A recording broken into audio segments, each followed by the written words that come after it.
Welcome. This is David Boles, Human Meme. Today's topic, the script doctor is in. I've been asked by some listeners of this delightful Human Meme podcast to explain and expand my previous mentions about my work as a script doctor in the entertainment industry. And so today we will do that. We'll take a deeper dive into what a script doctor does, deals, and dangs. While script doctor is a universal term for a fixer, or a cleaner, if you will, in the old-timey mobster sense, some call script doctoring ghostwriting. And I actually support both the mob version in the paidassassin.com URL redirect and in the ghostwrangler.com URL redirect. And both of those websites send you right back to my well-established and well-oiled website, scriptprofessor.com.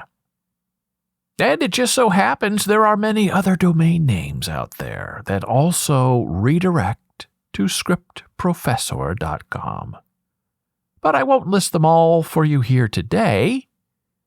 We'll leave some mystery and some dramatic tension for future discovery. Now, it's clear that I prefer to think of a script doctor more as a script professor, and not quite so much as a mobster or a wrangler. Because the job of healing a script is really not just in cleaning it up or fixing it. The job is really understanding historically the human rhythms of storytelling. And that takes a lifelong study of what has and what has not historically worked in dramatic literature.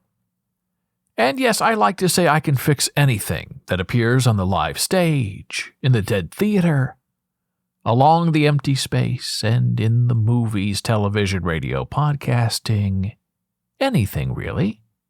And the reason for that wide ability to fix something, to heal something, to professor something, to make the core of something better than it really is, all those forms of entertainment, education, and knowledge and knowing, all rely on a pre-existing understanding of human relationships and the conundrum of living a moral life. Now, I know all of that may sound fancy and maybe a little bit confusing, but really the job of a script doctor, script professor is all about communication. Knowing how to just tell a good story. How to write a joke.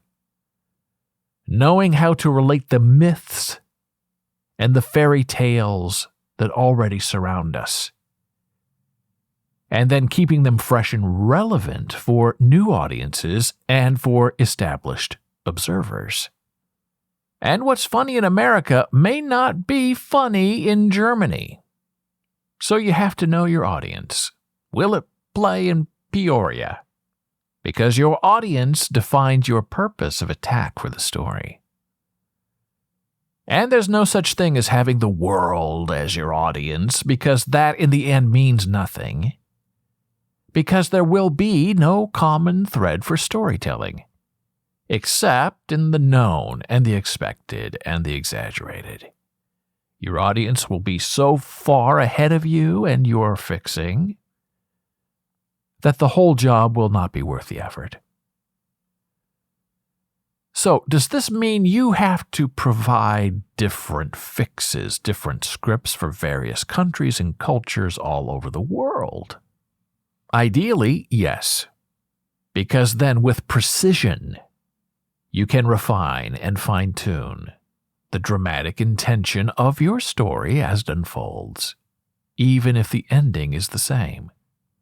And so yes, you must account for local tastes and prejudices, and more simply told, the same story will not always play the same in New York City as it does in a small southern town or in a Midwestern village. And sure, there will be common similarities, but the subtle differences in education and exposure cannot help but color the end result of your fix. Know your audience, know your style, know precisely where you're going before you get there. And if you hope to work regularly as a script doctor or a script professor, you have to lose your ego. You will not likely be credited for all the work you do, and that's why you're paid well. Even if you're just paid a flat fee and not offered participation in author's royalties. Your job is to be there and to make something good and fast, but never for cheap. Yes, people will pay you a lot of money if you can produce quickly and create high quality of the right yield. You will be paid well if you can deliver what you promise on time and under deadline. And if you are hunting for recognition and fame, don't script doctor. That isn't the job. The job is to bail people out anonymously and, like a ghost wrangler or that mobster cleaner, you get in, and you get out, and you get done. You disappear in the breeze. And that is why, with your quickness and your invisibility, you can make a good and right living fixing the dramatic works of others. Because you are unique and talented. Because you aren't in it for fame. Because you don't fix things to be known or recognized or even thanked. Your satisfaction comes in the act of fixing what is broken. And in having the people who know what you did know what you did. And there is great power and satisfaction in that secret knowing. And then people begin to know you and find you and call you because they understand you are a grave. You keep all secrets and you bury them with you. And yes, you are a talented grave at that, but they know you can keep your mouth shut. And they know you're there to work and collect a big payday. Now, I got into script doctoring years ago because I often visited the sets of live productions and rehearsal, and I read a lot of scripts for Broadway producers for a living. And it turns out I have an uncanny knack, I'm told, of knowing precisely what is wrong with a script or show, and I then know how to fix it fast, without tossing everything out the window and starting all over again. I was also a teenaged movie critic for a local television station powerhouse growing up in Lincoln, Nebraska. So from a really early age, I was looking for ways to fix stories and plot lines that were wrong. And once you get a knack for that, you have the critical eye and the observant mind, and both become trained to follow. Yes, everything starts with a trained critical eye.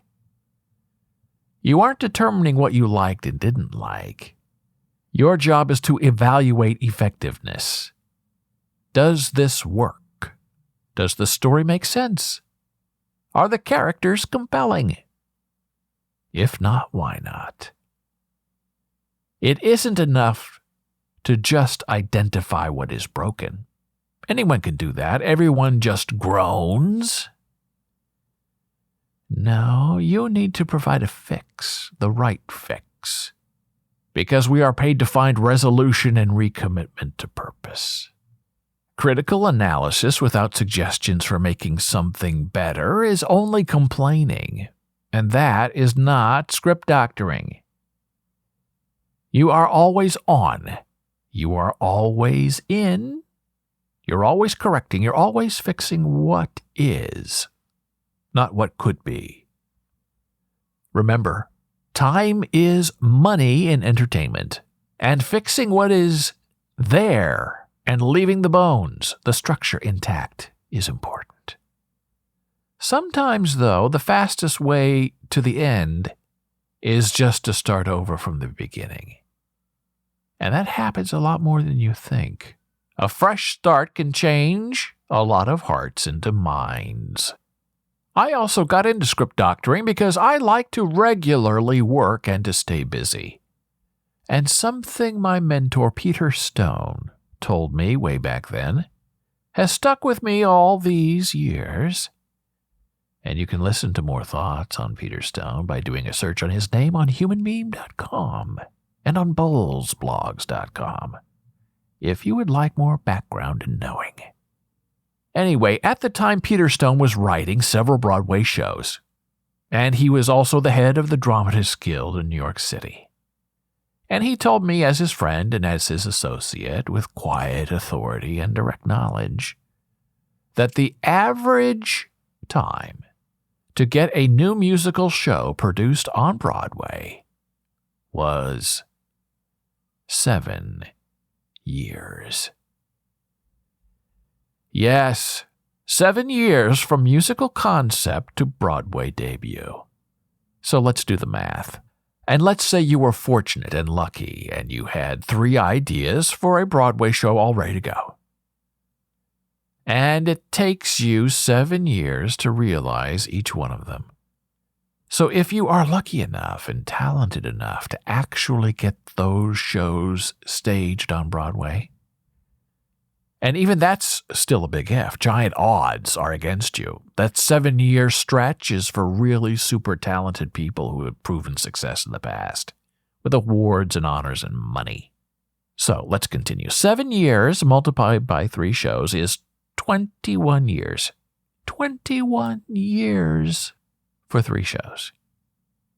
Now that is an entire career right there, and it's only 3 shows. And sure, there are some super talented people, like composer Cy Coleman. And Cy was able to get 3 Broadway shows staged in about a decade.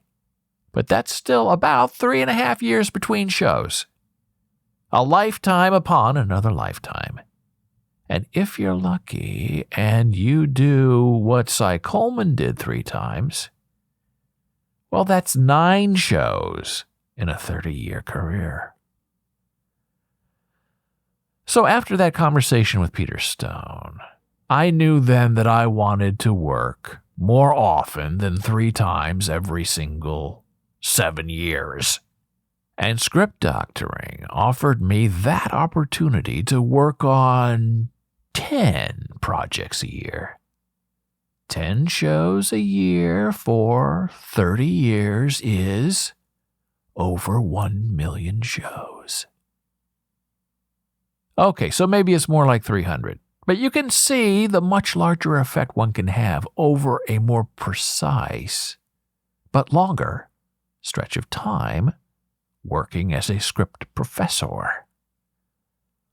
I fly in, I fix live, and I fly back out.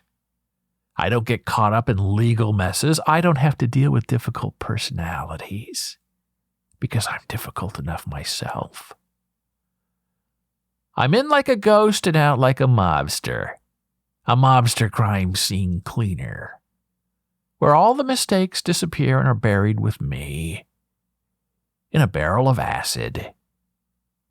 Yes, script doctoring fit me, fit my speed, fit my needs, fit my personality.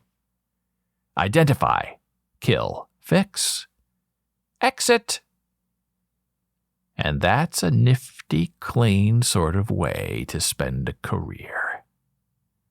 So if you can keep your fame and your spotlights and your credits in abeyance for the benefit of others, you will do really well as a script professor. And sure, sometimes I've been offered more financial participation and credit, and sometimes I take it. But if you really want the most money, in the fastest manner, you need to get in and fix and make everything you touch better, quietly. And that's the secret to making a good living as a script doctor and a script professor. speed and authenticity, quickness and goodness, a blaze and a prize. And you can remain there for a good long while as a known script doctor and script professor. By fortifying your talents and fomenting your abilities in the work of others. And then building bridges of understanding for those around you who are lost, but who are also on the same pathway journey as you, and who yearn to share the same human moral duty. In a dramatic uncoiling of tension into danger. Thank you for listening. Be a human meme.